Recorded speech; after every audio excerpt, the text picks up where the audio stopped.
Michael Crocker leading South Sydney out, and it's a special season for him. He's got a chance, if he goes to the grand final next weekend, of being the second player only to play in and win a grand final with 3 different clubs. So a most important night for the very likeable South Sydney captain.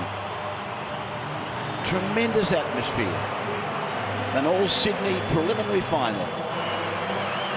And the South Sydney side, of course, have not been to a grand final since 1971. 41 years is the wait over. They've got the players to do it. Can they stay in the game? Can they remain in the game for 80 minutes is the question that remains unanswered. Well, the other man that's having a big night tonight will be Nathan Merritt. Nathan, of course, is playing his 200th first-grade game tonight, and it's only appropriate that this young fellow, Rabbitohs through and through, bar a little stint with another club that was forced upon him, really. And he plays his 200th in a preliminary final in his favourite colours of what they call the cardinal and myrtle. Why, I'm not quite sure, but red and green is good enough for me. One thing I do know is that this is blue and white, and no club has made the grand finals more than Canterbury since 1980. 10 times they've had the honour of playing on league's biggest day. 6 times they've won. Overall, in fact, they've won 8 premierships. Their opponents, by the way, South Sydney, the pride of the league, have won 20 of them. Canterbury last did the victory lap in 2004 when Roy Asatasi and Jonathan Thurston were among their ranks. So Canterbury go out to a tremendous reception.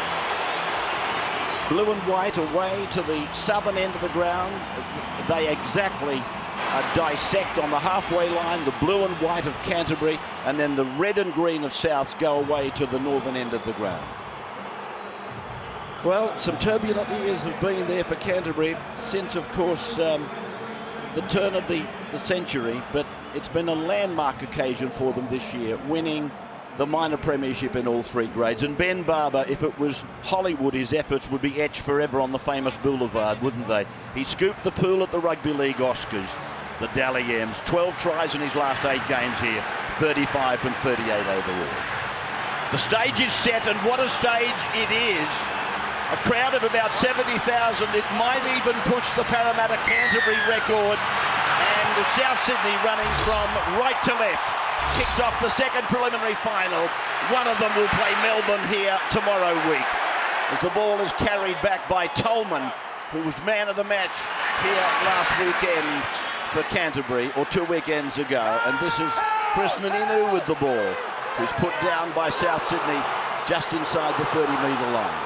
Tolman lines up for another run, but Jackson comes around behind him. And Jackson will play the ball for Canterbury. They run towards the southern end. They're running towards their own crowd as Eastwood gives it on to Keating, and Keating goes back to Barber. And Barber was able to stand and get rid of the ball, even though Farrell made a tackle. Morris is going down the left side. He's looking for the sideline, or looking not to go on the sideline. And he plays the ball quickly, and Keating goes to Pritchard, to Ennis. Ennis back to Tolman. Tolman back to Jackson. Jackson gets it away to Reynolds. This is Josh Reynolds, and here's Perrott with the ball, and he's tackled just out from the corner post. So it's been some beautiful attacking play from Canterbury in the opening seconds of the game. Keating puts in a kick. He's knocked over. The ball is bumped back.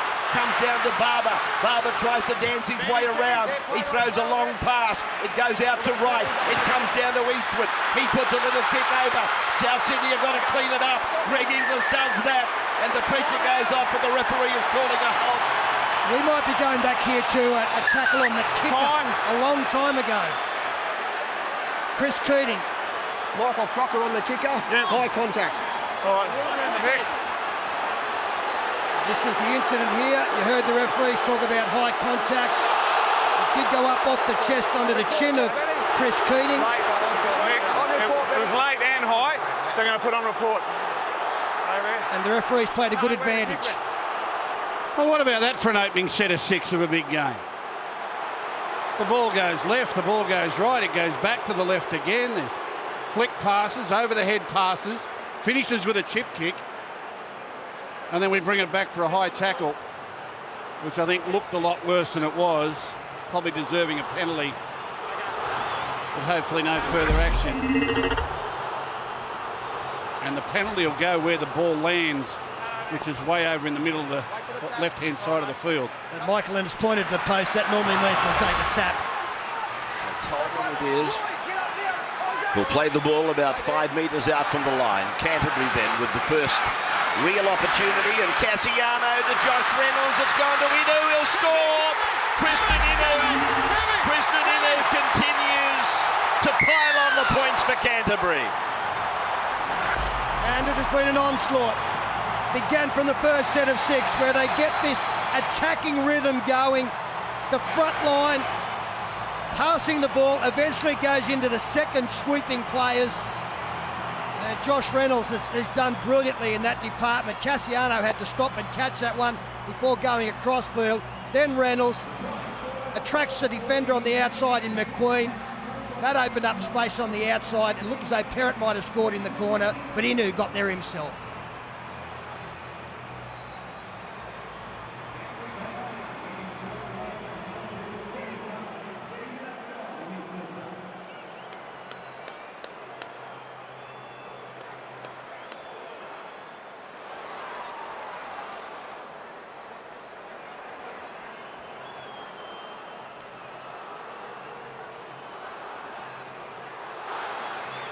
So the penalty that Michael Crocker has delivered.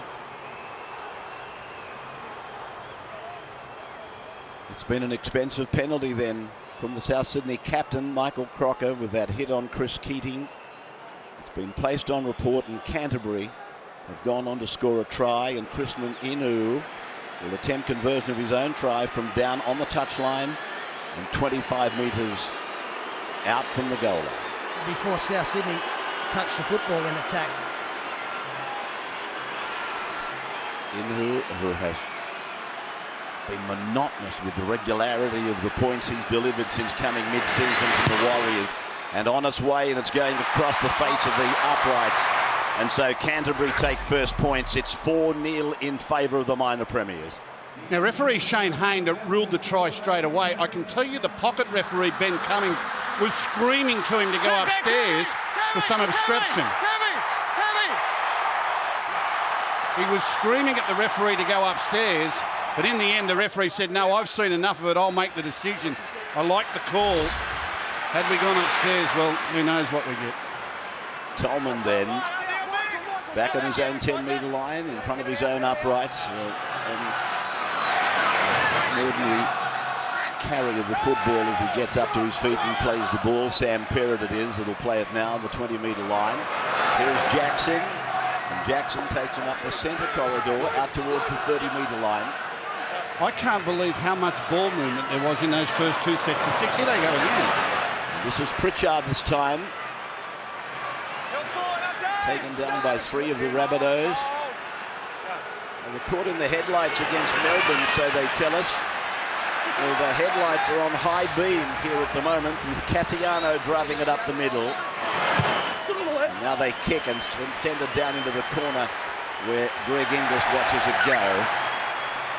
Well, old-timers watching this game, and there'll be plenty of old-timers who follow these two great clubs, will be thinking, where's the softening up period? Where's the period where the forwards just give it to each other and sort each other out? Well, right from the opening whistle, Des Hasler's side just jumped straight into their rhythm, ball movement, passes out the back, getting it to the edges, right across to the other side of the field, and they've got the Rabbits running. And following points, come up with a great set. They travel a length of the field, they find touch. South Sydney's first use of the football will come 10 metres out from their own line. Fed by South Sydney, and scrum won by them, and it's Chris McQueen who's tackled inside the 20-metre line, down his own end of the ground, just repeating that South Sydney is guarding the southern end of the ground. Ball played by the other Burgess, Luke Burgess. 4 of the brothers will be at the club next year. In fact, I think Mum will be here as well, so the Burgess family over there will be just the remnants of them. Ball played by Asatasi. It was pretty sloppy out there. There's a penalty. On the ground, mate, he's on the ground. Penalty goes to South Sydney. This will help them. Well, initially it was a very good shot from Frank Pritchard on Michael Crocker. Coming from the outside, the big man. They forced a mistake and South a bit fortunate. In fact, it was on Asatasi, sorry. Then the ball came loose. And they get a penalty. So South with a chance to return serve, and Burgess goes hard up the left-hand side of the ground. Eventually, he's called held by the referee as Canterbury send more troops into it. Isaac Luke away, Sutton gets it on. It's back to Luke Burgess now. And he'll play the ball 10 metres out from the Canterbury line. And a penalty goes to South Sydney. Hand on the ball against Michael Ennis. Wait there. So South with no intention of taking the 2 points, and they send Ray Asatasi towards the goal line. He was wearing blue and white when they won their last grand final. Canterbury, he's over Isaac Luke. Little Isaac has gone over to score for the Bunnies. So they've answered in spades. And the first time they get an attacking opportunity on the back of a penalty. Cassiano may have come up with a good hit earlier on Roy Asatasi, but on this occasion he shoots up too quickly on the outside. And if you do that to Isaac Luke, he will make you pay. Had to stay back with his defenders, Cassiano. He opened the hole up for the little hooker.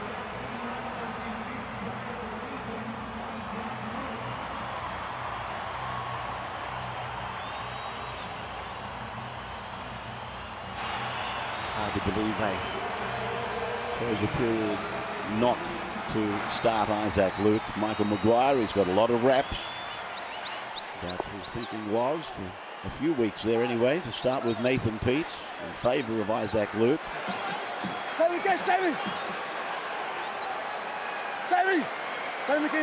So the New Zealand international Isaac Luke has levelled the scores.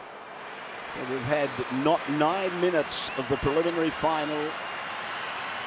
This is Adam Reynolds with his shot for goal. He became the second Rabbitoh ever to go past the 200 mark in a season and join Eric Sims only in the last 7 days. Andrew Johns on the sideline. Yeah, they would have done their homework all week about this guy on the Kuno replay. Just poor marker and defence here, and Sam Cassiano went to sleep. Just watch this when he's going back, Isaac Luke after the try. Talk about old-timers. I wonder what they think here. Look at Kristen Inu, pats him on the head. Says, well done. Can you believe that?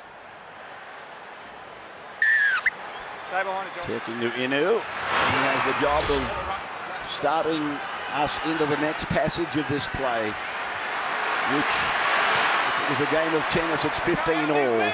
Canterbury firstly with a blazing start, and then South Sydney responding, and Crocker being bounced around in the tackle by Eastwood. And it is Sam Burgess setting the trend for the South Sydney side. That's his brother Luke. But the best charges so far in the game from South have come from the other Englishman. Here's Taylor's first touch. Eastwood over the top and Ennis underneath. It's played back to Luke, and he's going out with these darting dummy half runs, and then he's trying to arc around them. And he'll play the ball 5 or 6 metres on Canterbury's side of the halfway. Well, the good news is that Isaac is very much switched on here tonight, as Adam Reynolds puts a kick in that'll find the line about 5 metres out from the Canterbury try line. It's a far more traditional start from the Rabbitohs, isn't it? They're using their big men just to batter their way upfield, and they've really got the Bulldogs on the back foot when they do that. The play the balls are quick, and that try will have done them the world of good. Nothing worse than coming into a game being underdog and a little bit nervous and the opposition get the jump on you. But their forwards have just started to slam away and use their big frames to dish out some punishment when they got possession. And off the back of that, the likes of Isaac Luke and Reynolds are finding a little bit of space. Lovely kick down into the corner just to finish off a nice set of 6. So Canterbury it is, with Morris bringing it away down the left side. Toyota Cup played earlier today. Tigers 28 beat the Roosters 22, and the Raiders 44 beat the Dragons 16. So the Toyota Cup Grand Final, Raiders versus Tigers, and our Grand Final day match coverage will start with the kickoff at midday with the New South Wales Cup. As the ball goes back and finds Kristen Inu, who's just inside the 40-metre line. We're down South Sydney's end of the ground as it goes from Jackson short to Eastwood, then to Ennis, and then to Keating, and then back to Barber, and Barber got it away to Morris, and coming in and channeling in and making a good tackle, Everingham. That's great defence from South Sydney. Played by Morris quickly. Barber gives it away to Tolman, and Tolman takes it up towards the 30-metre line, where South Sydney have now got the pressure on them as it comes out, and Reynolds puts a kick in. Josh Reynolds, that's going down towards the dead ball line. 20. It'll be a 20-metre restart for South Sydney. Really good defence there by the Rabbitohs. They were tested down the left-hand side of the field, and when it came back to the right, they numbered up. The outside men were aggressive. They got up and cut the Bulldogs off. That's a lot better. Merritt it was who took it out to the 30-metre line. Chris McQueen was with the ball. He'll play it inside the 40-metre line. 6-4 in favour of South Sydney. And we're approaching the 13-minute mark of the game, and the ball is with Luke Burgess, who's going punch for punch with his brother really at the moment. Here's Crocker to play it on the 40-metre line, with Cassiano and Tolman making the tackle. Asatasi tries to wedge a forward play in behind the play the ball. He's tackled by Tolman. It's going onto the boot of young Reynolds, Adam Reynolds. The ball goes high. Barber's going up for it. He comes down with it. No penalty, as he was not tackled by South Sydney until he came down. And that tackle was made by Sam Burgess, and here is Sam Perrott bringing the ball out, 25 metres away from the Canterbury line. Amazing that these two clubs, in fact I find it fascinating, have only played in finals twice in a period of something like 71 years of rugby league. Well, the Bulldogs came in 35, so it's since then, and you're right, it's crazy. That grand final we were talking about, and a final in 86. Keating then to Tolman, and Tolman is outside the 40-metre line. When you look at the two teams that did battle last night, you get an idea of the enormity of that statistic, that these two have only played in 2 finals in all of those years. Crocker did well. There seemed to be a little bit of a juggle, but he's been able to take it down and play the ball, and Everingham comes away. Eastwood just, not Eastwood, but Inglis is just lurking around behind the play the ball, as though he's going in there now looking for some work, as Farrell is put down on the halfway mark.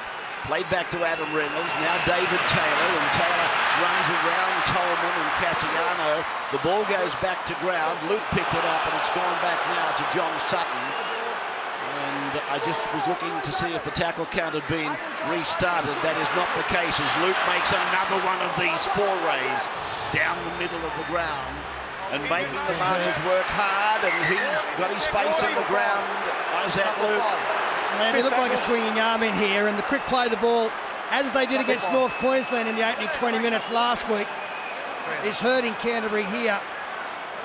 Big men playing the ball fast, it's a great recipe for success, and Souths, after conceding the first try, are now enjoying it, and there's some contact there from Greg Eastwood.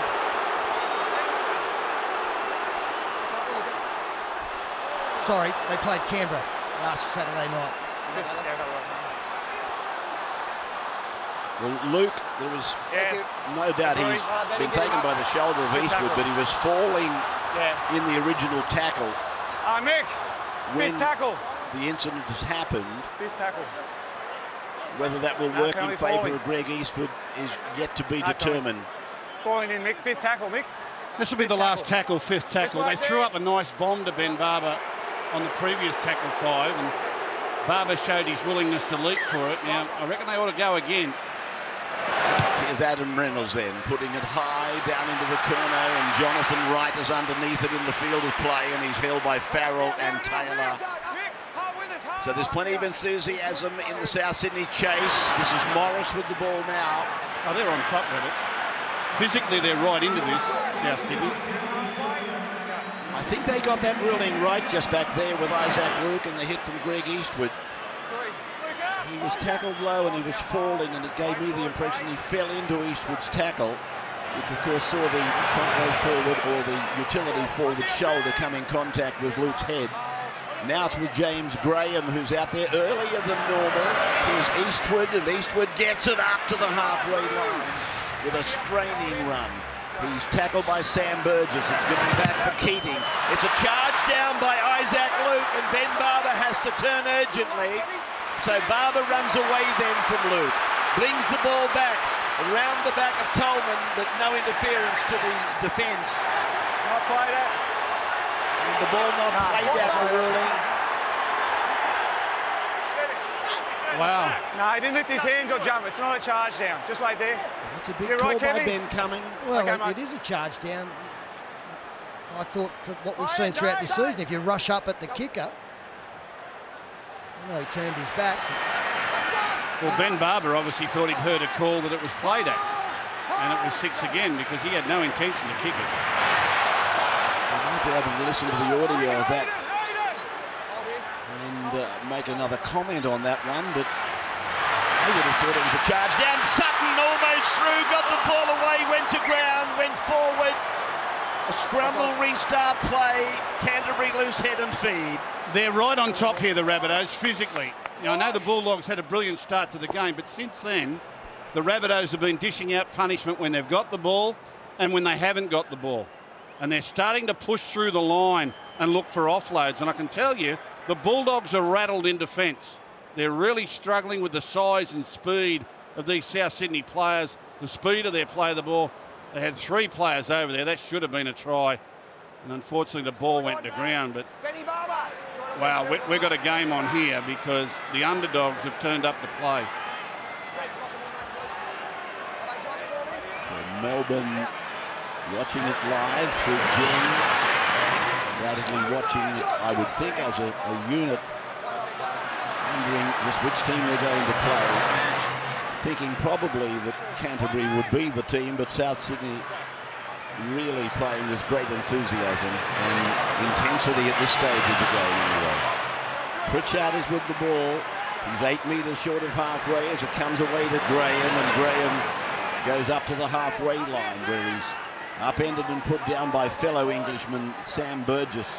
And then Michael Ennis gets out from dummy half and he kicks down into the in goal where it's starting to sit down, and Greg Inglis is going to have to bring it back. He'll get back safely and he will play the ball about 5 metres out from the South Sydney line where Merritt was there for dummy half duty and got it away to McQueen, and he's upended and tackled by Eastwood. Sutton this time, and now for Everingham out to the 20-metre line. And again, he's met by Graham and Pritchard. And Pettybourne is out there now for South Sydney as David Taylor makes a hard run up the right-hand side on that 20-metre line in from touch. And here is Pettybourne thinking about passing to Crocker, deciding against it, played it to Luke, and it went back to Sutton, and Sutton drives this ball down, and it goes between fullback and wing, and then it does a bit of a dipsy doodle, and Ben Barber had to go back, and he brings it back. He's tackled 15 out into the field of play. That was a very good kick from John Sutton. Not easy to kick that distance and find space. He landed it between fullback and winger, and that allowed a straight line of defence to follow through from South Sydney. The Bulldogs now through Josh, in fact Jonathan Wright brings it forward. Grand final atmosphere here at Rugby League headquarters, ANZ Stadium. The crowd, we're now starting to think the crowd is up in the 75,000 area. So it might be pushing the Parramatta-Canterbury game with that record crowd they set at 74,500. As it comes away for Josh Reynolds now, and he puts it straight down the ground. It bounces friendly. And Inglis brings it back and runs at the kicker. And Josh Reynolds puts him down with some help from Jackson. Played to another big man in John Sutton, and he's able to make 10 or 12 metres quite easily off the back of a quick play the ball by Greg Inglis. Now for Nathan Merritt and South Sydney with simple little plays, little dummy half runs. And they're now back in Canterbury territory. They're keeping the big Canterbury men moving, aren't they? With the speed of the play the ball. Burgess is with it now, playing it back to Luke, who's been the chief destroyer. Outside, inside ball, and Inglis was held by Eastwood. Played by Inglis, it's gone from Luke. Last tackle is with us, Sutton away to Adam Reynolds. The ball is high in the air, the Flyers are coming, and taken well over there by Jonathan Wright for Canterbury. That's a marvellous take. Penalty, a penalty. Josh. Thanks, Josh. So Against Morris. Someone He's has run a block. He's run a block, is what Shane Hayne was saying. He doesn't fall over. Josh heads back to the ball. That's a blocker, Michael, and that's the penalty. Thank you. Yes, he's penalised Josh Morris for running a block. Well, he's hardly nudged him at all. That's No doubt another big call in the game. No doubt it was his intention to run a little bit of cover, but he was heading towards the ball. See, the rule is these days you've got to actually occupy the position early Because he can't go to anywhere else. avoid being He can't. penalised. Yeah, but he deviated according to him, okay?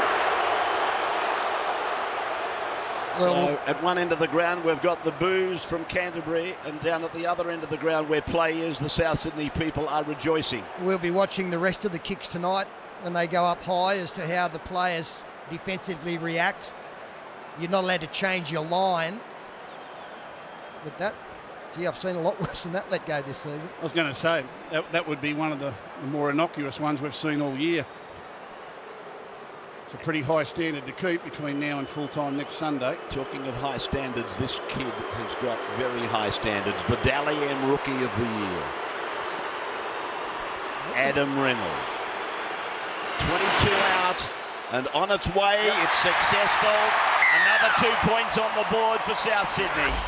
And they lead by 8 points to 4 after 23 minutes. I got the impression from the referee there that it was a touch judge call on that occasion. I thought Shane Hayne indicated that the sideline official was the man who came up with the call. I think I called him sandwich. And if you add that call to the one from Ben Cummins on the no charge down, they have been two very big calls in the game so far. Here's the kick-off from Inu, and it's going down to the try line, where Merritt gives it for Sam Burgess, and look at the power of the run. And Jackson meets him willingly. Away now for Pettyborn, and he runs at the two polar bears, and they put him together, put him down, with again Jackson trailing around the legs. Tolman and Graham up top. Here's Crocker, who's on report for a high shot and a late shot on Chris Keating that led to the first try for Canterbury tonight. Here's David Taylor getting rid of Keating initially, but Keating came back and made the tackle on the halfway line.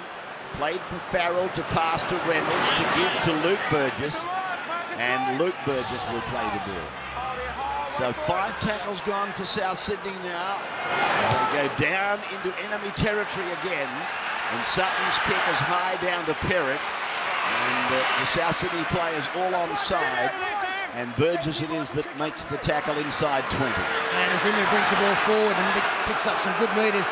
There's no great science to the South Sydney approach, but it's effective and playing to a strength. A lot of big men making good metres, and their aim is to get a quick play of the ball for the dummy half to react off. So Tolman running on the edge of the ruck and taken by Pettyborn. And again they come down the middle section of the ground. And this time it's David Stagg who plays the ball quickly. It's come away to Josh Reynolds. He puts a kick into the corner and it goes into touch. So a scrum will pack, and it'll be South Sydney's feed. We saw the Melbourne Storm last week with their kicking game favour going down the right-hand half of the field. That's how Sydney's left. And that's because Greg Inglis doesn't like to come out of that corner. He prefers to run from right to left across the field. He's a left-arm ball carry with a right-arm fend.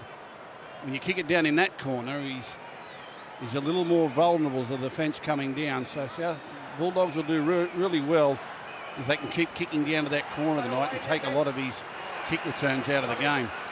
It's the new Aussie drama Australia has fallen in love with this Sunday. One of our favourite house hubbies. He ends up in the clink. Find out how it all goes wrong on House Husbands at 8:30 tomorrow night. Well, they got it right tonight.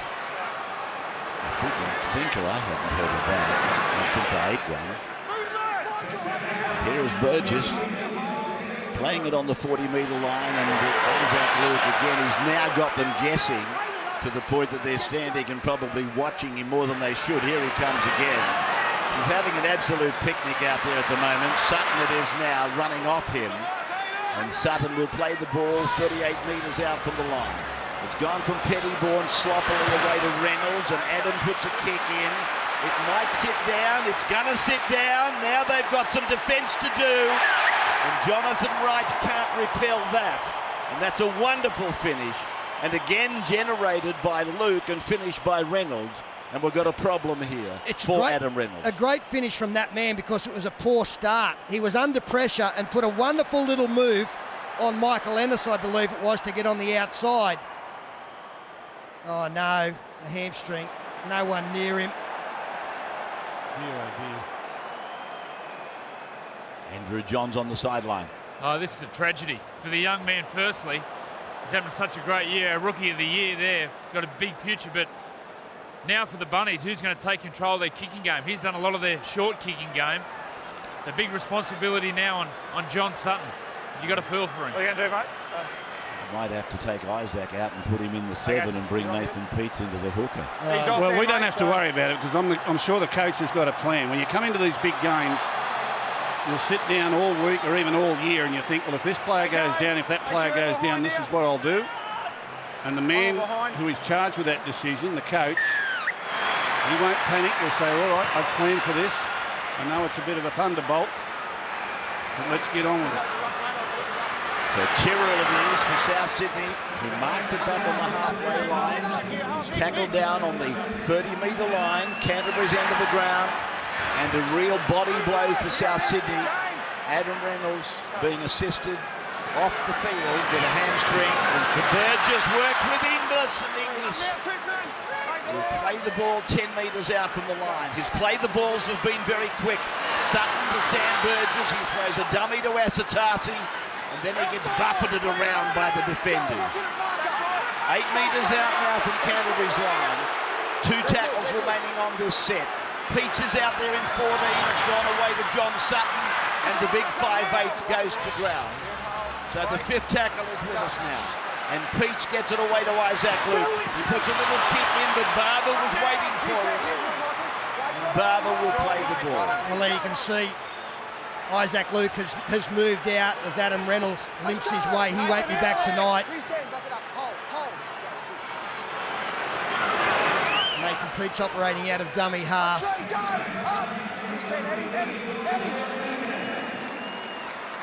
Graham, second man, Josh Reynolds, second man, Barber, then to Perrott, no look pass, out to Inu, down the right side, passes and gets the ball away to Reynolds, Josh Reynolds and Greg Inglis. Inglis makes the tackle.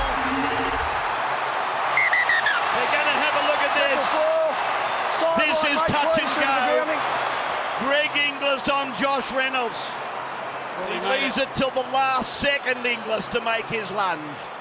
All the way down the sideline, you thought that Reynolds would use Barber. Barber had loomed up on the inside. But in the end, Inglis forced Reynolds to go for the corner. And at first glance, to the naked eye, I think he's touched the sideline. Inglis did really well to force him into going on his own and not passing. Let's have a look. The leg will come to the line. Yep, no try. Yeah. Brilliant try-saving tackle. Brilliant try-saving play by Greg Inglis, because he had Barber screaming up on the inside. So Inglis had to get him to go himself and then had to come with the power to push him into touch. And he saved a try for South Sydney. We saw Brett Stewart attempt something similar last night, confronted by 2 men coming at him. He backed off, but he was too close to the line. This will be no try. He's also injured his shoulder, Josh Reynolds. No try as official, but there was a lot of concern over this kid's shoulder. Well, in the end, he's bombed the try, Ray, because there was nobody matching the speed of Ben Barber back on the inside if he does pass. Despite the great work of Inglis, you'll see here John Sutton drops off there, and that allows Josh Reynolds. Now, if he passes there, I think Ben Barber scores. I really do. No risk in the world. He'd have sprinted away there, Benny Barber. Reynolds had to give him to the first time and then back Barber up in case Barber turned Inglis inside out. You know, In the spur of the moment, under the pressure of the big day, it was the great player Inglis who forced the youngster in Reynolds to run himself, and tries saved are just as important as tries scored. Pettybourne is with the ball. Wally Lewis on the sideline. Pure professionalism from GI, wonderfully done. We've seen him do it so often in attack where he's dictated terms to the opposition. That's in defence, and just have a look at the inspiration that's been given to the Rabbitohs. Oh, look at that for a driving tackle by Finucane. Dale Finucane in jumper 15 with a big tackle on David Tyrrell. And now Inglis it is that drops it down inside the 10-metre line. Inglis up as first receiver on that occasion. And Josh Reynolds was back there. In fact, Jonathan Wright was back to take it. Now Josh Morris brings it away. Just outside the 30-metre line. Play on the eastern side of the stadium, which has got a couple of thousand seats vacant, and that would be all. Now it's away for Tolman to take it ahead. So Aiden playing the ball, and it's come away now for James Graham, and Graham holds it back and then takes the tackle of Pettybourne.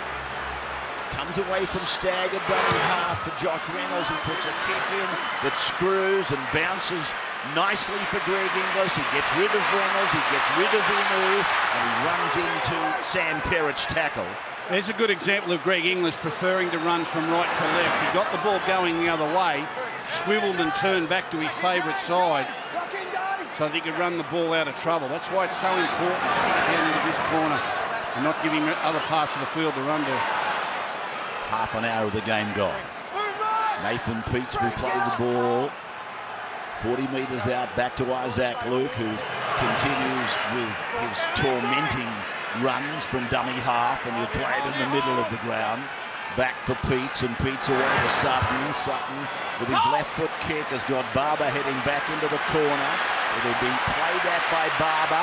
Here comes the South Sydney cordon, and he goes for ground, Ben Barber, wisely, and will play the ball. And we're going to need a lot of that in the absence of Adam Reynolds from John Sutton, or whoever takes on the kicking responsibility.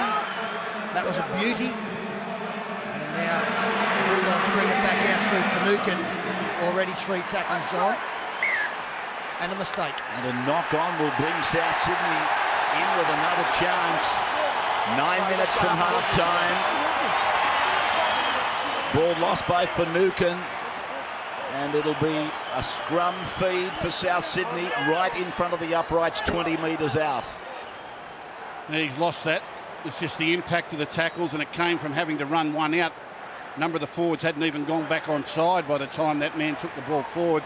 Taylor going for his break, but I can tell you the Bulldogs are rattled here. The Bulldogs are rattled. That week off sometimes can just get you a little bit short of a gallop in the first 40 minutes. They'll come strong later in the game, but they're rattled at the moment. So South win the scrum, and Sam Burgess standing out of his pack. Takes it to 12 metres out from the line. Peets to the right side for Luke, and then a long pass back to Inglis. And Jonathan Wright makes the tackle. An upright tackle on Greg Inglis. He plays it again, and this time it's with Tyrrell, and Tyrrell will play the ball a couple of metres out from the Canterbury line. South Sydney, 8 points to 4, but they've lost their halfback. Here's Crocker, a metre out from the line, the captain. Pete's looking around for instructions. He's probably looking for Inglis. He's found him. Inglis is over the line. Has he got it down? Referee wants to look at it. No, he's saying held up.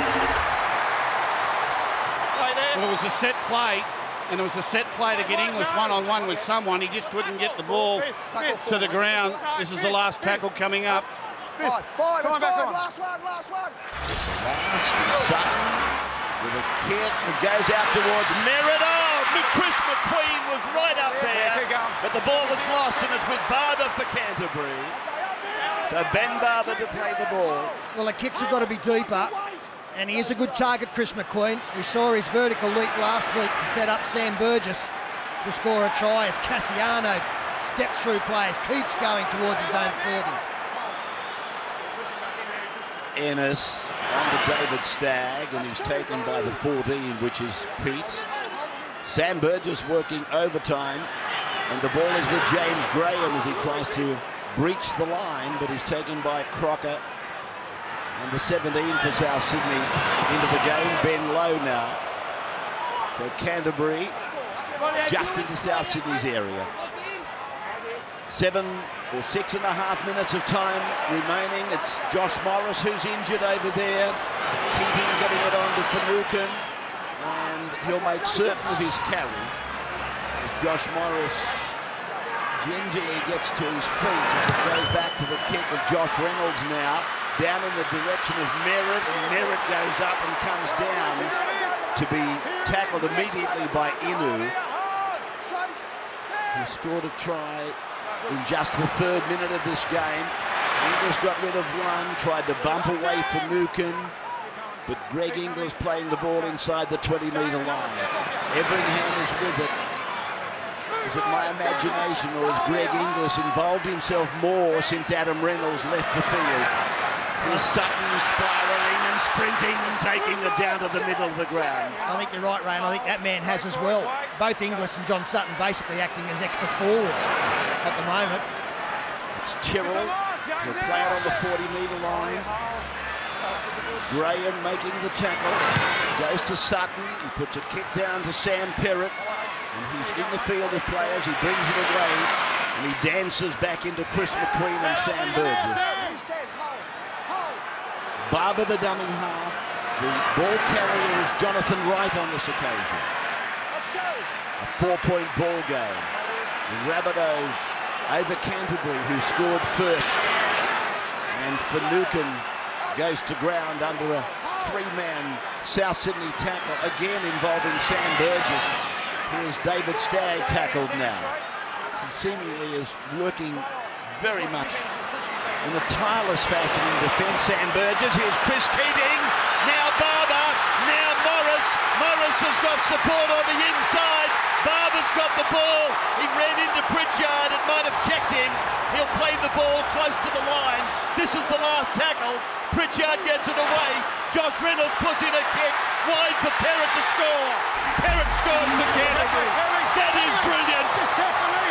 Put that down with a capital B. It's under inspection, but it looked absolutely fantastic. Yep. Well, it's phenomenal. What I check for is when he comes in and he slides in with his knees, mate, please. Yeah, they're looking up here, knee contact with the try scorer. Frank Pritchard stopped Ben Barber from scoring. There's no doubt about that on the far side. Josh Reynolds kept a cool head, kicked it straight into the arms of Sam Perrott. We're going upstairs. It's a try, but we're just looking to see if there's an illegality as he scores. So Peter's alluding to a possible 8-point try. A possible 8-point try. It's a wonderful kick, beautiful vision, calmness. I don't think there's anything wrong with that. I don't think there's anything wrong with that. He's come across, realised he can't make it. There's not much you can do in a situation like that. No, and that's speed. Yeah. Now, there's contact like that all the time. Sam's up. He'll be happy with the try. I don't know what the defender could have done. You know, it's sometimes these things just happen. They just happen. I wouldn't be penalising him for that. It always looks worse in slow motion. You've got to have a look at it in real speed as to the players are coming in. Sam's not happy with it, but we see contact like that in tries. Sam's in a situation where he can't. Sam Burgess, I'm talking about. I don't think he could pull out. Got that, Potts? Yep. Now they're going to penalise him, I think. I think you'll find he's going to have to call Crocker across and explain that it's an 8-point possibility.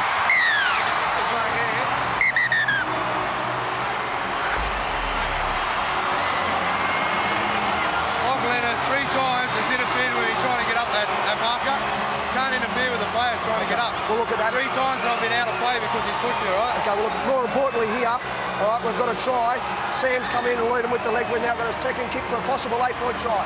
So they'll take the conversion from the sideline, and then they will take a kick in front, and the possibility is there for an 8-point try. I'm still waiting for the replay of Frank Pritchard tackling Benny Barber, because Benny Barber was off for the prize. Why Frank Pritchard would have gotten his way, I don't know. Why he just wouldn't have left it to the fullback who's been streaking downfield scoring these tries all year. Look at this, he gets the ball. Frank's in front of him. Frank's in front of him. He had to slow down, and that allowed Luke to come from behind and make the tackle. Frank was South Sydney's last line of defence there. And Inu here has a chance. Well, he's going to get in front because he's going to get his next kick from in front of the post, but this would put them 4 points in front if he can sail this one from the touchline between the posts. It's 23 metres out. And Gus has got it on the touchline. Krislan Inu in the pink boots in front of about 74,000 people.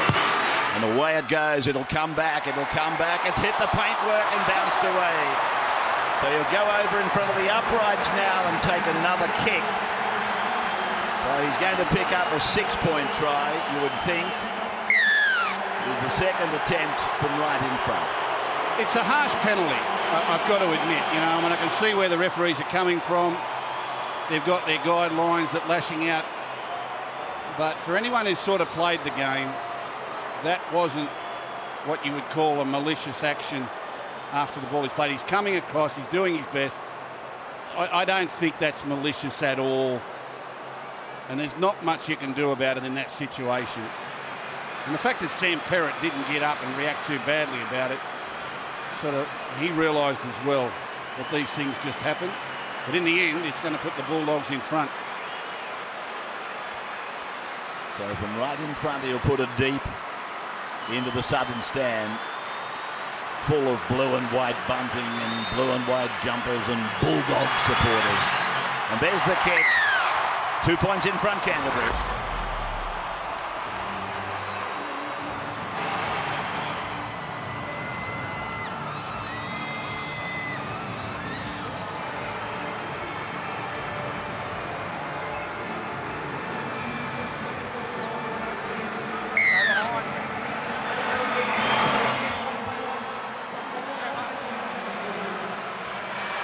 Important. South. Don't drop off. Welcome back to NZ Stadium, live and exclusively on 9, the second preliminary final. Melbourne's there waiting. This is Cassiano for Canterbury. They lead by 2. It's only a minute and a half to go to the break here. South Sydney have got to keep their heads up. They have been the better team in the first 40 minutes. Now here's a penalty. Hard tackle on David Stagg. Burgess has gone for another penalty here. By the time they find touch, they'll have just under a minute, the Bulldogs, and this could all go pear-shaped for the Bunnies in the last 3 minutes before the half-time break. Okay. So They led. I don't think that's a penalty. Crikey. Anyway. Keating then finding the line. Big chance for the Bulldogs to parlay their luck here. Finucane as they push it towards the 30-metre line. And the clock tells us about 40 seconds of the half remaining. They're early in the set. Inu behind Graham. It's gone out to Barber. Behind Pritchard to Keating to Morris with the ball. Great defence, South Sydney. Morris playing at 20 out. The clock shows 25 seconds to go as it comes to Finucane. And he's taken 10 metres out from the uprights. Ennis goes for a run, gets a decoy runner. Keating puts a kick and there could be a try. There could be a try here for Jonathan Wright. In fact, Jonathan Wright, I'm sure, has scored a try off a perfect little kick right on the stroke of half-time. Well, what a turnaround we've seen here in the second preliminary final. That is quite incredible. South Sydney have been the better side for the majority of this first period, but that crucial 3 minutes leading up to the half-time break, Rabbits, how often do we talk about it? The Bulldogs have come back and scored once and now scored again with a wonderfully little executed play. Was that Benny Barber who put the kick in under pressure? He had players streaming through on his outside. Jonathan Wright did well to stay onside. And in a sea of blue and white in the background, what wonderful pictures they are as the Bulldog boys celebrate 3 great minutes in this preliminary final. Wow. That's going to fill Canterbury with great confidence as they go to the break. Their heads would have been down at half-time, but now they've been re-energised by a possible 8-point try that turned out to be 6.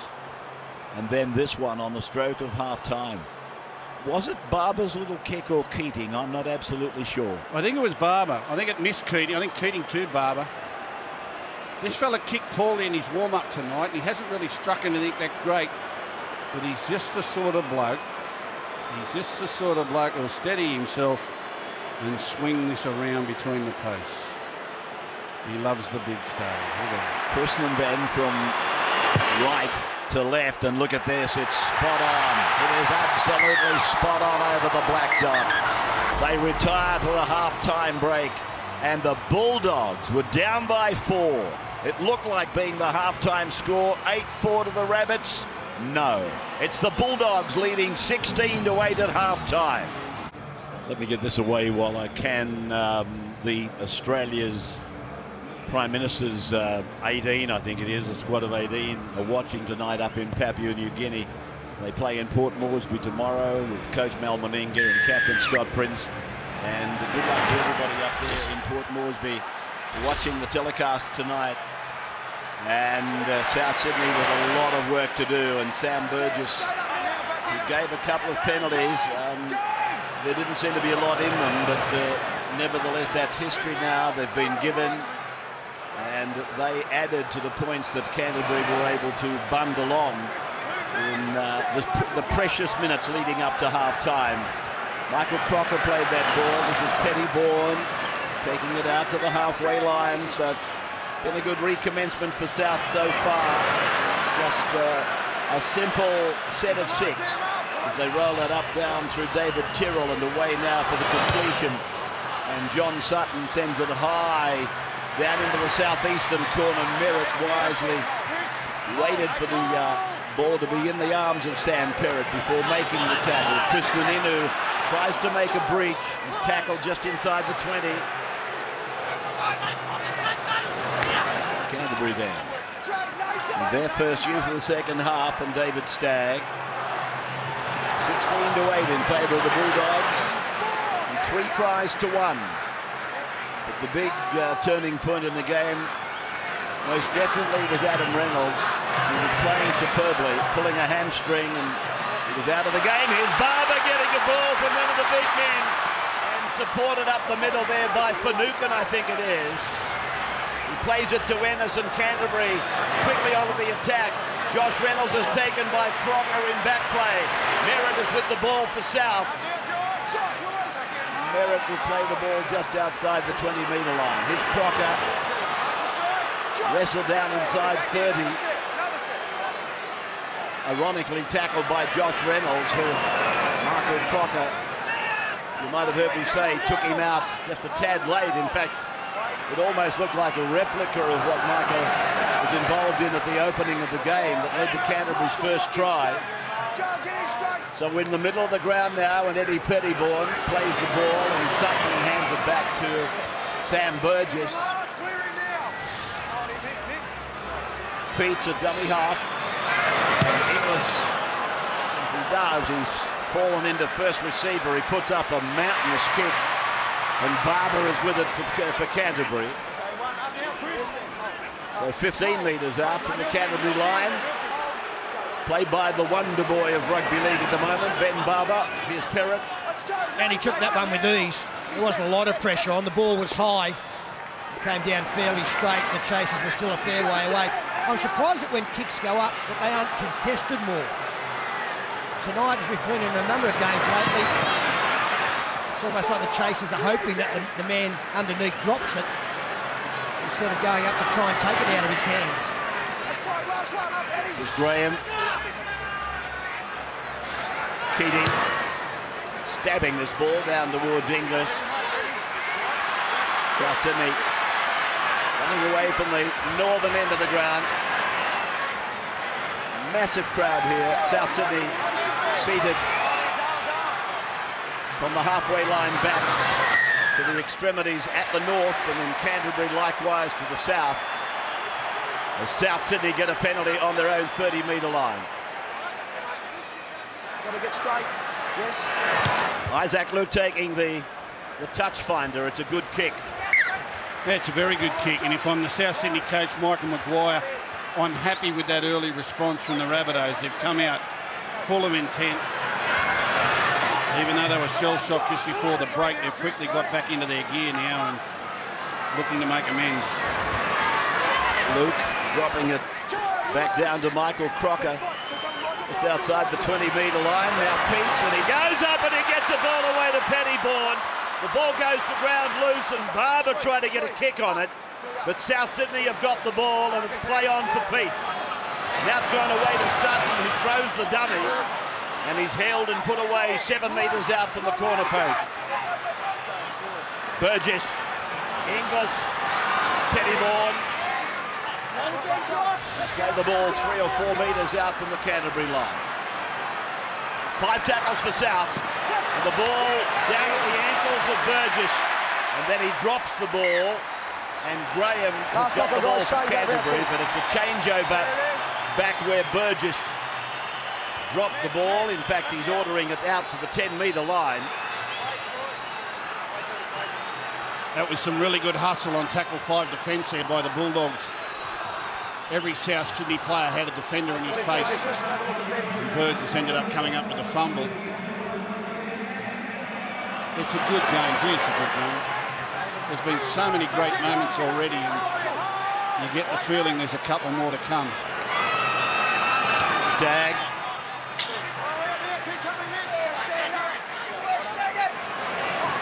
Ennis with a little dummy to the blind, and they come open. He's gone through the hands and gone out to Morris. Josh is tackled here on the western touchline. 15 metres on Canterbury side of halfway. Now for Frank Pritchard. 4th tackle for Canterbury. Almost on halfway. Tolman. Now for Keating. He plugs it down in the direction of Inglis over on the touchline. And again they bring Greg Inglis out of the corner. And plays it just outside his own 20-metre line. And that's Everingham.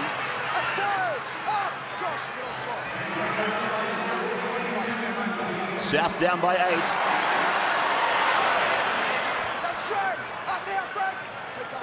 3rd tackle for South on Nathan Merritt. Asatase. They continue to work down that middle corridor of the field. Previous plays, that's the whole team was within that area. Last tackle now inside the 40. They'll do well to get an attacking kick here from John Sutton. Sutton it is, who deftly drops it back into the goal mouth, but it was also a very convenient bounce for Jonathan Wright, who got the try right on half-time for Canterbury. Yeah, if I was South Sydney, I wouldn't give up on putting the ball in the air to Ben Barber. I know he's caught a couple, but you can't catch them all. Got to keep asking the question. Tolman strong.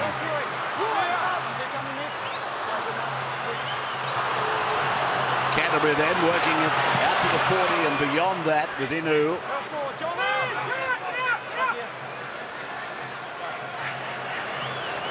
David Stagg taking it into South territory now. He's been really good since coming off the bench. David Stagg, very experienced customer, of course. Last tackle now, the ball back to Chris Keating. Keating again intent on just plugging the ball down into the corners, and this time it's Everingham's turn to be cordoned off and corralled by Canterbury. And Inglis it is that brings it out towards the 30-metre line, taken by Graham and Tolman, who makes another tackle. Tolman. You can see the whole South Sydney team really condensed, like an arrowhead, going down that part of the field. No width at all in the early tackles, 3 or 4. That's a strip there from Frank Pritchard. He did well not to continue on with it. There's Isaac. 40-metre line, Canterbury's end. Peach to Sutton. And Sutton kick going down around to Barber, and Barber back on his own 10. Immediately unloads to Jonathan Wright. Well, that was a nothing kick again. That's just gifting possession back to the opposition. I know they're trying to find field position, but They've got to get some turnovers out of their opposition, put some pressure on them. 2020 World Cup cricket tonight. Australia-West Indies comes through at midnight tonight on 9, live from Colombo. I'll be there, Rabbits. You're going to sit up and watch? Do you want to come to my place and watch? Here's Graham.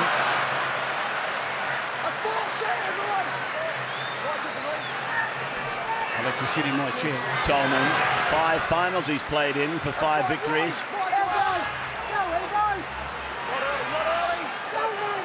Stupid invitations. Now it's gone over to Inu. Inu puts a kick in and it's gone over the side. Sorry? The answer is no. Thank you. I don't think he played a He's been an absolute marvel this year, Krishnan Inu. Come in here, guys. Is this a Canterbury? Oh, no, Southland. Sorry, Gus. Yeah, he's been an absolute marvel this year, Krishnan Inu. He was doing nothing with the Warriors, and I'm not saying that to be nasty to him, but he really wasn't. He was languishing in their second-tier team, and when he did come to first grade, there were mistakes in him, and it just didn't seem like anything was happening. Now, that's come off Nathan Merritt, but he didn't play at it, and so it'll still be a South Sydney feed. But from the time he came over to the Bulldogs, it's just been brilliant. Brilliant. He's played left wing, right centre, left centre, kicked goals, scored tries, saved tries. Quite remarkable. Has he already played grand finals for 2 clubs? Parramatta and the Warriors? On his way to his third, they can keep it going as Taylor comes centre field. Isaac Luke. And held there by Tolman and driving in hard when the player was well and truly held was Michael Ennis. Isaac Luke would know something about that sort of tackle. Ball is played there by John Sutton. It's come away to Greg Inglis. And again he towers the ball up and down to Barber. And he takes it safely and they try to take him back into the in goal. It's the test you wanted to see from them. Yeah, it's good. It's a great take from Barber, but if you ask enough questions, you'll get the answer you want eventually. Right. Keating.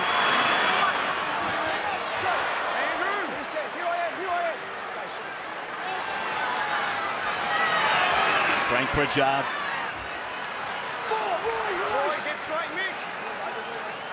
You know, of course, was with Parramatta. So was Jonathan Wright. So was Chris Keating. Here's Graham going back to Reynolds to Barber. Barber to Inu, and Inu away then to Perrott. And Perrott is away from the eastern touchline before being tackled over there by Chris McQueen. Josh Reynolds to Chris Keating. And that's come off a South Sydney player, and Roy Asatasi is shaking his head. That hurt him. And Keating decides to kick again. And it's gone down to Greg Inglis in the deep. He runs it out to the 30-metre line now. The ball hit Roy Asatasi and he was stunned. And Michael Crocker now out towards halfway, almost on it as a matter of fact. Now John Sutton looking for David Taylor, running a close line to him on the right or the left hip. Here's the kick. He gets Roy smack in the middle of the face. It's a heavy falcon, that one. Now Peach delivers for Crocker, but he's taken by Pritchard. He's okay again, Roy. Burgess. Luke then to Sutton. No, that's not a good kick at all from him, but it's batted back and it's come down to Inu. That's freakish from Inu. Perrott. Just to realise what was happening there and getting himself in a position. That's freakish. No matter which of these teams goes through, we do have a unique grand final. Melbourne has never played Canterbury, never played South Sydney. At the moment, it's looking like the minor premiers will have that appointment as it comes to Keating. Back now to Barber, Barber to Morris. There's the combination. There goes Morris, sprinting and then falling, and taken taken down, 20 out by Greg Inglis. But Canterbury attacking now. Up towards the northern end of the ground. Reynolds got it on. Eastwood's inside 10. He lofts the ball away. They're in again. Sam Parrott scores. They're going upstairs, but it looks okay. Going down there, but then to the grounding. Well, we're having a look at him in relation. The try scorer, that is Sam Parrott, and the sideline and the put down. It started down this left-hand side when Dylan Farrell went in on the number 6 coming around in Josh Reynolds. He's generally been the man that has created the overlap. Sam Parrott, I think it's all right. I still think it's okay. It's a tiptoe along the sideline if ever you've seen one. Well, that is brilliant. It's whether or not on the first step his heel touches the line. And this has visions of Jared Hayne down in Melbourne in the Origin. That one there. And I would say the heel is in the air. Still inside. Still inside. He's half stumbling, you know, and he gets the ball down. That is absolutely outstanding. Brilliant.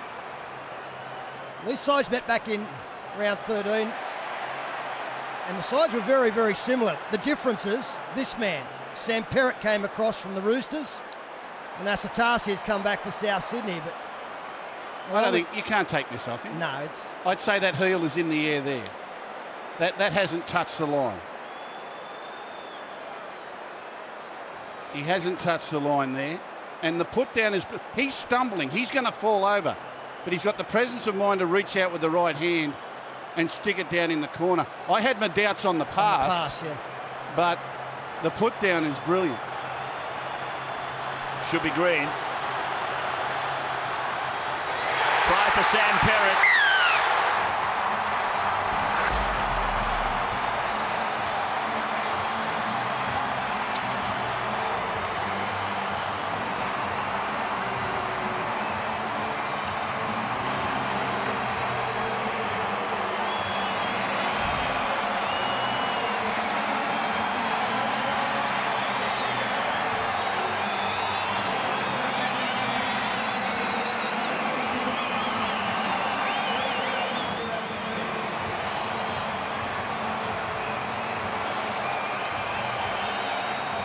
It's been a Houdini performance by Sam Parrott.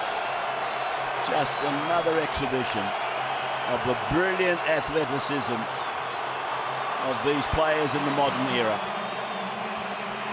And that's his second for tonight, and it's no coincidence that the Bulldogs' tries have all come on the extremities. Inu, Parrott, Jonathan Wright. And that came from a break down this left-hand side where Dylan Farrell made a decision to go in and allowed Josh Morris to go through a hole. And then they scored on the other side of the field at the end of the next play. As Inu, an opportunity here to put his team outside of 2 converted tries. 20 plays 8, and Inu has pulled it across in front of the uprights. So 20-8 remains the score. Andrew John sideline. Yeah, the Dogs have got strike down this left-hand side. A nice ball from Barbara on the Kuno replay. And Josh Morris, look at this for a battle. I was hoping he was going to take Inglis on the outside.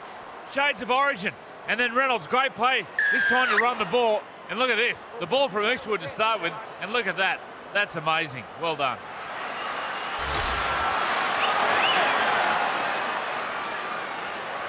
Ball brought back from the kick-off by Tolman.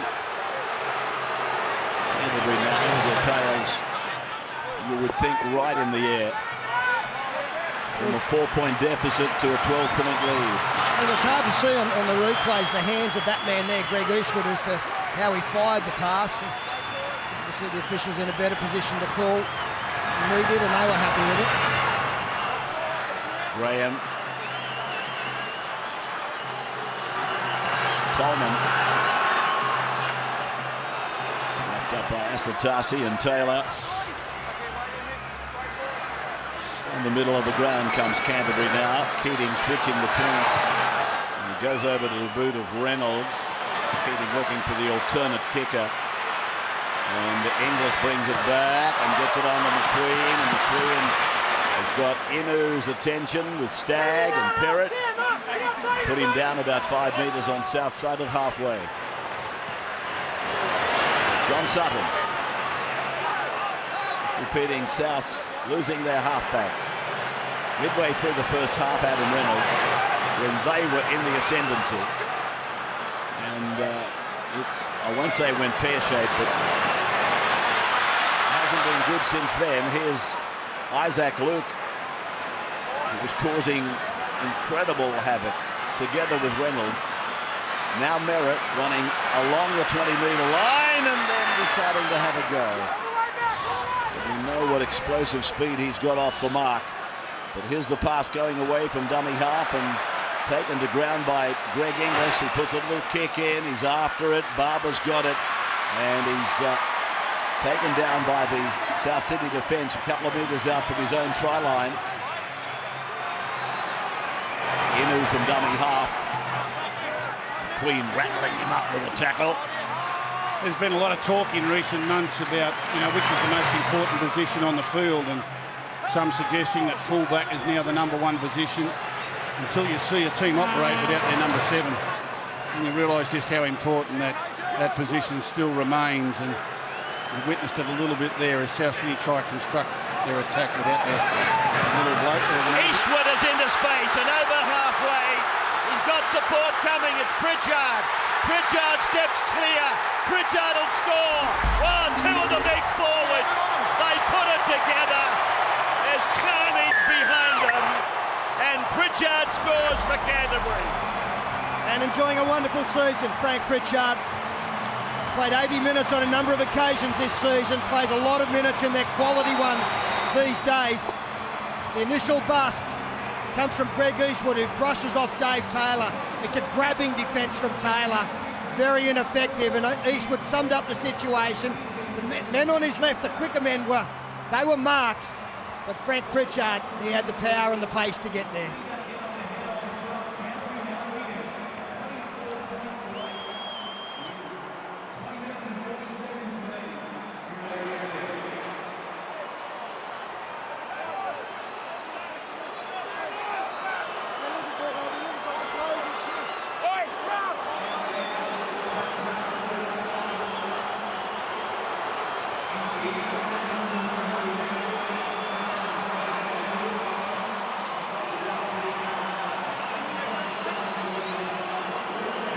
That scored the try, Frank Pritchard. He's a large man.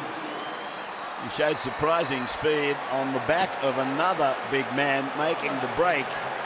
Greg Eastwood in the last couple of minutes. He's really put his name or his mark on this match. Busting through the New Zealander away to a fellow New Zealander. And the two big Kiwis put Canterbury out to 24-8. And Krisnan Inu to convert from close range.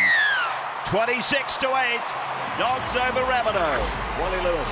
Well, Rabs, we spoke before about the game, about the Bulldogs' ability, uncanny ability, to string 2 or 3 passes together to attack the edge of the ruck. The Keno replay shows it was targeted absolutely perfectly on that occasion by Eastwood. The support that he got from the big fella inside Pritchard, it's made the coach and his team fairly happy about that. They know that they're on the way to the grand final. They've just got to stick to a good game plan from here on in. That was terrible defence from Dave Taylor. You just can't do that in any game, let alone a final. With all due respect to Frank the Tank, a number of seasons ago, after playing unbroken minutes, he'd have been watching that from afar. But not these days, he's heavily involved. Crowd is up. It's just over 70,000. 70,300, I think I read on the big screen. 70,000. Here goes Perrott down the right side with support on the inside. Reynolds is there, and Reynolds tries to step back inside. He's pulled down by Merritt. He's told to get up. Merritt releases. Inu's got the ball. Coming up and taking him and putting him away is Inglis. He was happy to give a penalty, Greg. It wasn't forthcoming. It's gone to Keating. Kicks across towards Morris. It goes forward off him. And now it's with Lowe for South Sydney. 8 metres out from their own line. Farrell, 70,354. So it's 4,000 light of that record set by Parramatta and Canterbury for a single match that is not a grand final match. Not a double header, I mean, by the word single. And of course it blows the record out of the water for these two clubs. In fact, 14,000 above the previous record for South Canterbury at the cricket ground back in '67. What does this ground hold? 80,000. Where would you fit another 10,000 here tonight? I don't know. You have to talk to John West. I'm trying to find 10,000 vacant seats. I can't see them. Jonathan Wright. Just inside the 20-metre line. They do sardines as well as salmon, They certainly do. Should be a pallet waiting there on Monday morning, you'd think, wouldn't you? Andrew Johns, sideline. Yeah, an injury report on Dogs 5'8", Josh Reynolds. He injured his shoulder in the first half attempting that try when Inglis put him over the sideline. He's just holding that right shoulder. He looks like he's maybe carrying it, might be a worry during the week. Canterbury romping away now. And Keating with a short ball to Morris. 26-8. Fourth tackle for Canterbury. On halfway is Graham. I was going to make the point much earlier in the commentary. Watching the Canterbury team before they left their warm-up session out in full view of the crowd, the man that was doing the most talking and was the most animated was James Graham. Yeah, they put a huddle on just before kickoff, or just before they left the warm-up area, and this was real dogs of war stuff. James Graham got them together in a huddle and really started to lay down the law. Ennis had a little bit of a say, but they really got into those forwards while the backs were away kicking and catching and doing all the nice pretty things. No, hit the ground. James Graham and Michael Ennis gathered his men around him and said it will be won here. And it's the old adage, you know, all games are won, all big games are won by forwards. It's the backs that decide by how many. And there's no doubt since James Graham came onto the field, and you made the comment, Rabbits, that Des Hasler got him out there a little bit earlier tonight because the Rabbitohs were on top. Well, I think the reason was, Phil, though, running them around Isaac was absolutely proving a pest for blokes like Cassiano. And I think he was the one that got the early leave pass for Graham to go into the game earlier than most times. Then it's been a great formula with Graham. Once he goes out there, just wait there. which is any time leading up to the 20-minute mark, he stays the duration. He plays the rest of the game. See what happens when TV's biggest comedy launches into outer space. I'll come back to that because I was thinking to myself, it was going to be a South Sydney feed, but it's a Canterbury feed, obviously, and Graham it is. It surges to 12 metres out from the South Sydney line. 26-8 in favour of the Dogs, the minor premiers. And here is Eastwood back to Keating. Blue and white jumpers everywhere. Came off a South Sydney player. Play on for Barber. Barber away to Tolman. Can he unload? No, they've jammed him up in defence. And Tolman will play the ball. 6 more tackles. Ennis goes himself. I'm not sure that Michael knows that it is 6 more tackles, but he'll take them, that's for sure. Plays it back to his 7. Now Eastwood. This is Reynolds. Back to Barber. Now Inu. Inu in and away. He's pulled down there by Sutton. David Stagg dummy half. Josh Reynolds gets a kick in and Barber will fly, but not as high as Isaac. And Luke comes away. Lots of ball over to Everingham. And he's banged into there by Jonathan Wright. And he'll play the ball Everingham just outside 20. And not a great decision there from Josh Reynolds. Maybe he didn't know that it was only the second or the third tackle and that they had been given a new set of 6. Luke Burgess throws a dummy, takes it outside the 40. 3 converted tries behind, time running out for the Rabbits. Halfway line they go, and the ball goes to ground. Inu, cool. I thought it was going to unload to Barber. And that would have been a good night, nurse. Here's Reynolds, back for Stagg, now with Ennis. And Ennis goes to ground, almost in a surrender tackle on the 30-metre line.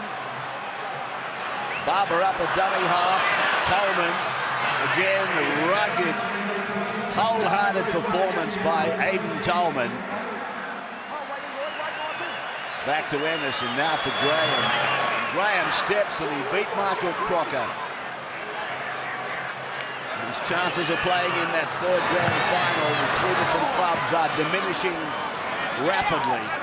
Jackson will play the ball 3 metres away from South line. Back to his captain, who puts a little kick in, came off South, didn't play at the ball. Last tackle called by Shane Hayne. Played 10 metres out, the kick for Keating. Keating gets a kick in, down towards Merritt, and Merritt right up above them and comes down with the ball in the corner. Talking about TV's biggest comedy launching into outer space, an out-of-this-world experience when the new season of Big Bang Theory returns on Tuesday week. 30 metres out then with Sutton.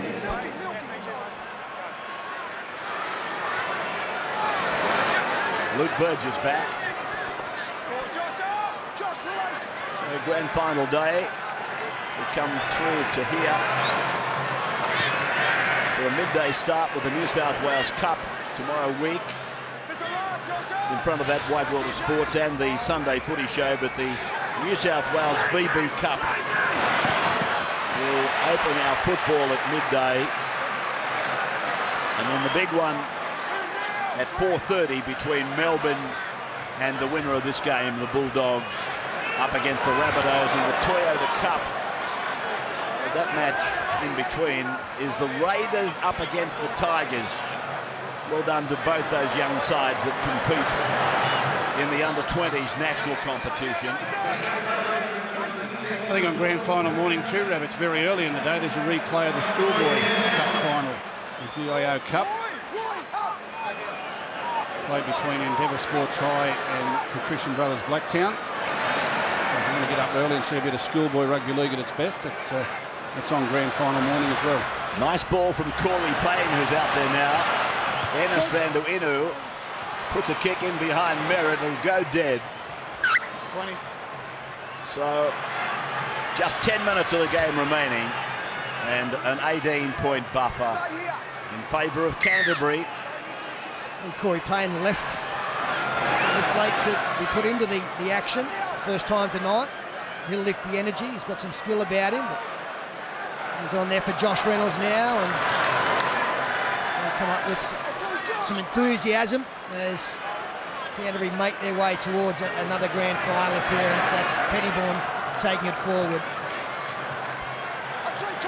No club since 1980 has visited grand final day in the top grade as much as Canterbury. They've won 6 of them since 1980. But this somewhat of a curse here at ANZ for South against Canterbury continues tonight. This is the 15th time they've played here. And it looks like Souths are still only going to go away having won 3. Wright loses it, and that's, I would have thought, offside against Morris. It's a penalty to South, and Josh Morris did what anybody would do. Came off Jonathan Wright. He was in front of him. The penalty goes to the Rabbitohs. Well, they must score. They have to score in this set of 6. As a matter of fact, I've got to say this. If Josh Morris was penalised earlier for running a block, he probably could have been penalised again. As innocuous as it might have been earlier on, it looked very much like a replication just then. But that was offside. Now South Sydney. And into a gap is Burgess, but he gives it back to Inu. He's done it again. Penalty against Burgess for a leg pull. You can hear the referee singing it out. There's big Frank Pritchard on the sideline. You're talking about him earlier, and we've seen plenty of Frank Pritchard over the years, playing with Penrith and even in his first stints with the Bulldogs. He's a completely different player under Des Hasler, and you can't hide from that. And sometimes coaches just find a knack of getting what everyone else sees as potential and getting frustrated by him. I think anyone who's ever coached Frank Pritchard got frustrated by him. He had moments of brilliance and power, and at other times you just want to disown him. But under Des Hasler, he has had the most complete season that a back rower can have. He's been quite outstanding every week, and a completely different sort of player. Keating, Barber, Morris giving Farrell a headache out there. And Josh Morris, who's been one of the form centres of the year, having a wonderful game tonight. 30-metre line. Big Greg Eastwood plays the ball. It's gone over there to Aidan Tolman, then away from David Stagg. It's gone into touch. Yes, he's got that effect on some people, hasn't he, Des Hasler? Took Manly to the finals 7 consecutive years, 3 grand final appearances, took the silverware twice. This is his first year at the Dogs. They finished 9th last year.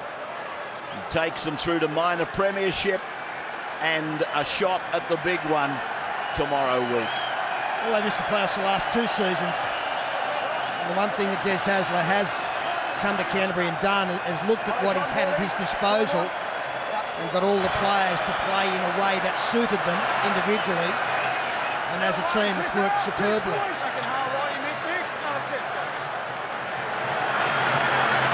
Pettybourne, hard, off the play of the ball, out to the 40-metre line. The crowd, oh, that's a big shoulder charge, and it's done the job that it was meant to do on Luke Burgess from Aidan Tolman. Here's Morris stepping off that left foot.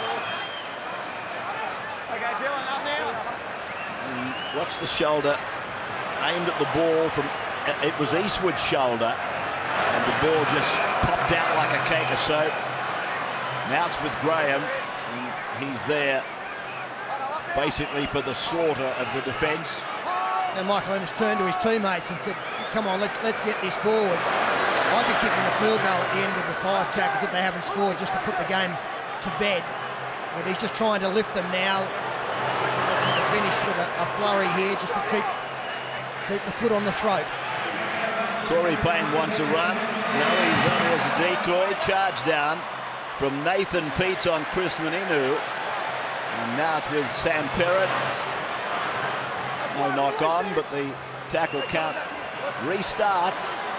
And they restart it back in the centre of the ground with Corey Payne taken down 12 metres out from the line. So Ennis again was thinking about field goal, and he was thinking early that time. Keating away from Morris, and Morris gets a flick ball away for his winger, who'd already gone. And the referee... Knock on South. The referee has ordered a knock-on against the Rabbitohs. Now, I don't know if we've ever done this before, but in selecting the man of the match, can you give it to 2 players? Can the man of the match go to 2 fellas? Because Tolman and James Graham have come up with some extraordinary figures here tonight. Tolman has come up with 38 tackles and 19 hit-ups. James Graham's come up with 37 tackles and 16 hit-ups. And they look so alike, they've probably mixed each other up, the statisticians, a few times, but the work of those 2 players has been absolutely extraordinary, and I think it'll be unfair to split them so far as the man of the match's award is concerned. Keating with a little kick over, and Jonathan Wright, the Sam Perrott, I should say, just arriving a fraction late. That's a lot of work out of 2 front rowers, isn't it? Oh, it is, and it's a very good point you make, but I don't know whether we have the capacity to split it. There they are, the Polar Bears. Well, I'm splitting it. See James Graham just saying, no, don't shake my hand yet. There's still 5 minutes to go. It's been a sloppy finish, the Bulldogs. Been impatient here. I don't know why they set Inu up from 30 metres out early in the tackle count. They could have taken the field goal a couple of tackles later. And that last little kick on the outside, it wasn't the right play. Des Hasler won't like the way they finished this game off, despite the fact they've had it wrapped up for a little while now. Talking of Des Hasler, he's the first coach to take 2 different clubs to grand finals consecutively. That's the operative word. Something else for Des Hasler to write into the record books. But after last night, they have got a huge assignment in front of them tomorrow week.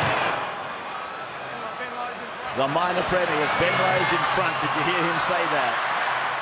But Barber is with the ball for Canterbury. 5 metres out from his own line. It's been a good year for the Rabbitohs, and you know, spare a thought for them tonight. I know it looks commanding on the scoreline at the moment. They were in front when Adam Reynolds tore his hamstring. They were in front and they were on top. They were playing it really well. And that devastating little period just before half-time after that man left the field was obviously the turning point in this contest. But to their credit, they haven't given up. They've kept battling away here. And it's a year of growth, I think, for the South Sydney club. To be playing in top 4s and preliminary finals, and you know, they'll be back. I don't think South Sydney are going anywhere in a hurry. I think under that man, they will come back bigger and stronger next year. They've got some good buys, some other players coming out from England. The captain getting a last couple of minutes out on the field for 2012. I think South Sydney will be a better team in 2013. And this experience, whilst painful tonight, will be invaluable as they train during the off-season. Heartbreak for that man who was doing so well. And he was steering his side around the paddock. His kicking game was crucial. And it was just painful to see him tear that hamstring as he chased down after one of his kicks. And then had the courage, despite a torn hamstring, to try and make the tackle, which wouldn't have done it any good. I think it's well done to South Sydney. Canterbury then poised to win their 15th game from their last 16 matches. But emphasising the uncertainty of our game. The one they lost was 34-6 against the Raiders just 4 weeks ago. As we say, isn't it a crazy game sometimes? Who have you got favourite for next week, Reynolds? The Storm or the Bulldogs? I was most impressed with last night, so I guess I'm saying Melbourne.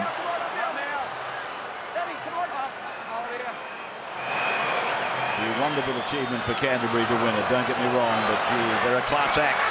Melbourne. Now it's gone away from Ben, gone behind Chrisman, towed ahead by Nathan. He was tackled without the ball. This should be a penalty to South. Wait, Josh. Wait.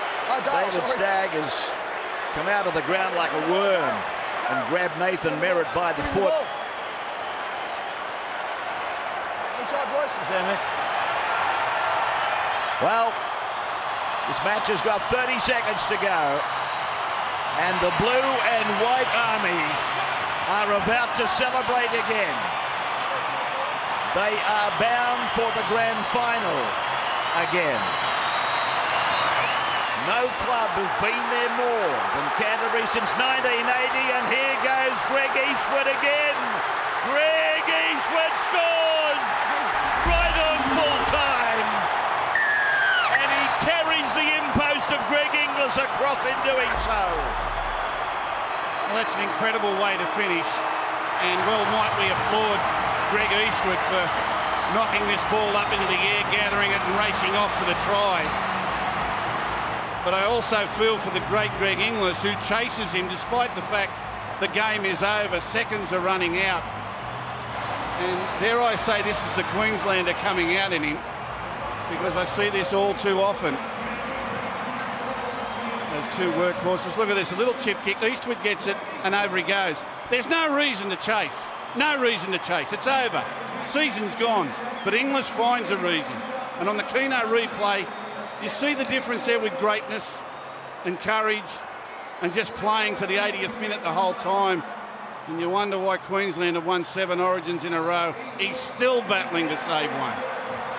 That's tremendous work. Greg Eastwood has had an amazing last 20 minutes of this preliminary final. He threw the final ball for a try for Sam Perrott. He threw the pass after making the bust for Frank Pritchard. And then he's scored a try himself. The final board. Bulldogs 32. Rabbitohs 8. The second preliminary final in front of 70,000 people has seen the minor premiers, Canterbury, win the right to play Melbourne in the 2012 Telstra Premiership decider.